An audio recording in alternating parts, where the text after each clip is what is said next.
আসসালামু আলাইকুম রহমতুল্লাহ। আমরা আমাদের খামারের পাশাপাশি পারিবারিক চাহিদা পূরণের জন্য বাদাম রোপণ করতেছি। আমরা অনেক শাকসবজি রোপণ করেছি।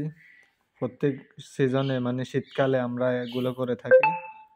তো তারই ধারাবাহিকতায় আজকে আমরা বাদাম রোপণ করতেছি ক্ষেতের এক এক ভাগে আর কি।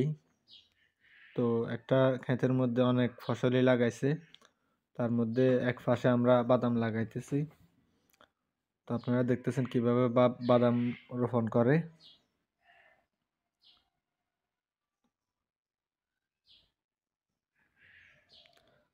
তো এটা বাদাম রোপণের পরে এই যে আমাদের ক্ষেতটা, ওইখানে মিষ্টি আলু আছে, মূলা আছে, তো তরমুজ গাছ আছে, সবকিছু মিলাইয়ে এরপরে আমরা আবার বাদামগুলোকে ডেকে দিচ্ছি।